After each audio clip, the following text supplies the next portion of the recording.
দিওয়ানা নামাজ তো পড়ব না আমরা নবীর দিওয়ানা মুখে দাঁড়িয়ে রাখবো না আমরা নবীর দিওয়ানা আমরা ইসলামের কাজ করব না আমরা নবীর দিওয়ানা লটারি কাটতে ছাড়ব না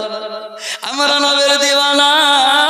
বাটপারি করতে ছাড়ব না আমরা নবীর দিওয়ানা বেঈমানি বলতে ছাড়ব না আমরা নবীর দিওয়ানা ছেলেকে বিক্রি করতে ছাড়ব না আছে না তদ্রুপ অনেক মহিলারা আছে আমরা নবীর দিওয়ানি পর্দা তো হরগিজ করব না মেরা বলো আমরা নবীর দিওয়ানি স্বামীর সঙ্গে ঝগড়া করতে ছাড়ব না আছে না মনে আপনাদের গ্রামে এগুলো হয় না স্বামী স্ত্রীর ঝগড়া হয় না আমাদের দিকে হয় এদিকের মেয়েরা খুব ভালো নাকি খুব ভালো মুসলমান নবীর দিওয়ানা হতে গেলে নবীর কাজগুলো আপ্যায়ন করতে হবে আমার নবী কখনো মিথ্যা কথা বলেনি মিথ্যা থেকে বিরত থাকতে হবে নবীর দিওয়ানা হইতে গেলে দিওয়ানা শুধু নয় মুমিন হইতে গেলে নবীর দিওয়ানা হইতে গেলে হারাম খাদ্য থেকে বিরত থাকতে হবে সুদ থেকে দূরে থাকতে হবে মদ থেকে দূরে থাকতে হবে মুসলমান অপরকে কষ্ট দেওয়া থেকে দূরে থাকতে হবে কারো আল ছাটে খাওয়া যাবে না কারো জমি হরফে নেওয়া যাবে না হে মুসলমান মুমিন যদি হইতে চাও নবীর দিওয়ানা হতে চাও বইয়ের মোহরকে দেন মোহর পরিশোধ করতে হবে নিজের বোনের জমি ঝগড়া আছে জমি নিয়ে বোনকে নিজের হক দিতে হবে বোনের হক বোনকে দিতে হবে ভাইয়ের হক ভাইকে দিতে হবে লটারি থেকে দূরে থাকবো মদ থেকে দূরে থাকবো মিথ্যা থেকে দূরে থাকবো ইসলাম বিরোধী কাজ থেকে দূরে থাকবো তবে আমরা নবীর দিওয়ানা অর্থাৎ মুমিন হতে পারবো সুবহানাল্লাহ সুবহানাল্লাহ খালি কি নিজেকে নবীর দিওয়ানা বললে হবে না দিওয়ানার মতো কাজ করতে হবে ইসলামের কাজ কারো মুখ দেখা যাবে না কি বললেন ইসলামের প্রতি আমল করতে গিয়ে যদি বেটা বেধর্মী হয় বেটা মুসলমান দাবি করে নবীর দুশমন স্বরূপ কথা বলে নবীর খিলাফ কথা বলে আমরা বেটাকে বেটা মনে করব না জোরে বলে কেউ যদি বলে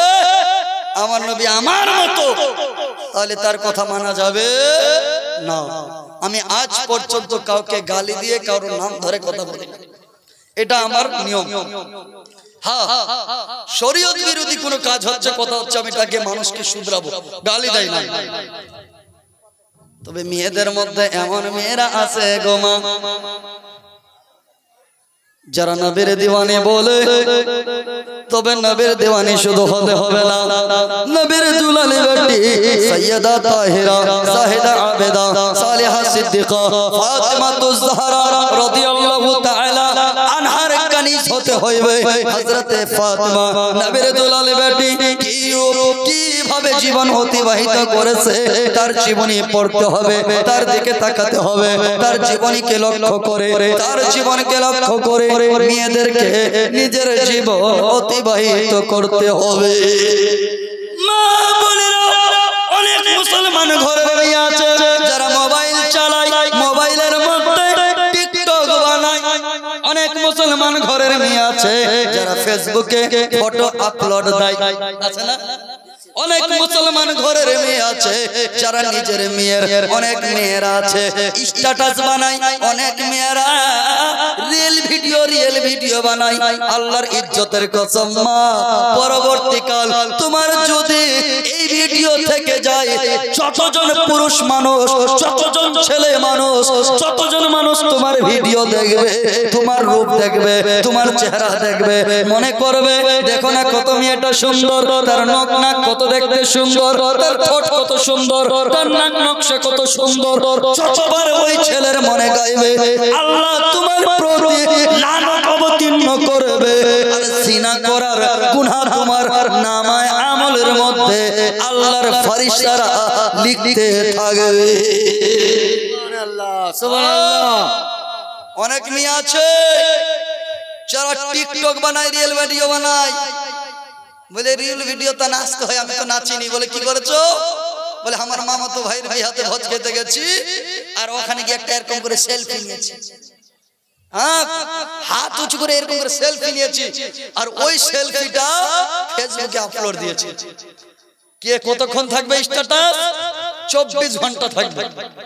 আবার ওই স্ট্যাটাস 24 ঘন্টায় কারো প্রোফাইলে 2000 লোক দেখেছে, কেউ 20,000 লোক দেখেছে, না হয় 100-200 লোক দেখেছে, না হয়তো 250 লোক দেখবে। তো 250 যতজন আপনার ফলোয়ার, আপনার ফ্রেন্ড, মেয়েদের ছবি দেখলো, যার মনে কুমন্তব্য ঘটেছে, ওই মেয়েকে জিনা করার গুনাহ তার নামায় আমলে লেখা হয়ে গেছে। সেটাই শুধু নয়, আমার এখানকার মধ্যে অনেক যুবক ভাই আছে যারা নিজ বউয়ের সঙ্গে, স্ত্রীর সঙ্গে, হায়রে আমার সোনামুখী রে, তার ছবি তুলে আবার স্ট্যাটাস লাগাই না। অনেক ছেলে আছে যারা স্ট্যাটাস লাগিয়েছে আর নিজের বউয়ের ছবি, ওই যুবতী বালিকা নিজের বহিনের ছবি হোক, শালীর ছবি হোক, কোন ভাতিজের ছবি, যারই ছবি হোক, কোন যুবতী মেয়ে যারা সাবালিকা, তার ছবি ছাড়লে যতজন তার ছবি দেখে মনে কুমন্তব্য ঘটাবে, তার মন ক্রাশ খাবে, সেই জিনা করার গুনাহ ওই পুরুষের নামায় আমলে লেখা হবে। ব্রাদার, এই জিনিসগুলো থেকে বিরত থাকুন। সেটাই শুধু নয়, আপনাদের গ্রামে ডিজে বাজা হয় বিয়ে বাড়িতে, এই বিয়ে বাড়িতে ডিজে বাজা, ডিজের মাধ্যমে অনেক এখনকার বুড়িয়া মহিলাগুলো আছে, হ্যাঁ বিহাত নিজাম করে বিধি করবা, ডিজে করবা হাতে, হাইরে কপাল, ওর একটা পা কবরিস্তান চলে গেছে, আর ও ডিজের মান করছে। পতা কিছু দিস বা না দিস, কিন্তু পতা একটা ডিজে করবা হাতে, আমরা নাচুন কুকের কো। আল্লাহর ইজ্জতের কসম, বুড়িয়া ডিজে বাজা রাখি যদি তুমি মরে যাও এই আশা রেখে, তাহলে তুমি ডাইরেক্ট জাহান্নাম, কোনো রোকটোক নাই। যদি পারো বলে পতা তোমার বিয়া, যদি একটা ভালো মৌলবি আইনা যদি ওয়াজের মাহফিল করতে পারো, তাহলে কিছু হাদিস কোরআনের শিক্ষা শিখবো। এরকম মান করতে গেলে ওয়াজ হওয়ার আগে, জালসা হওয়ার আগে, বক্তা আসার আগে, বিয়ে হওয়ার আগে যদি মরে যাও, আল্লাহ চাইলে এই আশা রাখার কারণে আল্লাহ তোমার গুনাহ মাফ করে জান্নাতি করে দিবেন। সুবহানাল্লাহ, সুবহানাল্লাহ, কারণে আল্লাহ আপনাকে জান্নাতি বানাতে পারে। ব্রাদার, এই কাজগুলো থেকে আমাদের মা বোন, ছেলে ভাই বন্ধুদেরকে আল্লাহ হেফাজত করুক, সবে বলেন আমিন। ব্রাদার, মিল্লাত ইসলামে সেটাই শুধু নয়, এই খালা হযরত যায়েনব কে, যায়েনবের নাম শুনেছো? লে তোরাই কল গল্প করেলে, তারপরে মুই কম। আমাদের আরেকজন বক্তা আছে নব মুসলিম, মৌলানা আব্দুল্লাহ চতুর্বেদী, উনি পড়ে আসবেন, উনি বলবেন আপনারা কেউ যাবেন না। নয় অনুচ্ছেদ, লা ইলাহা ইল্লাল্লাহু দেববন ইল্লা ইলাহা পরমপদম, জন্ম বৈকুণ্ঠ অপইনুতিতি, জপে নাম মুহাম্মাদাম, জোরে বলে। আমার নবীর মিলাদ শুধু আমরা মুসলমান সুন্নিরা পালন করি না, মুসলমান নবীর মিলাদ বর্ণনা করেছেন শুধু আমরা নয়, হিন্দু ধর্মের পণ্ডিত, নাম হচ্ছে তুলসীদাস, উনি বলেছেন আগতম ভূতলম স্বাগতম মঙ্গলম।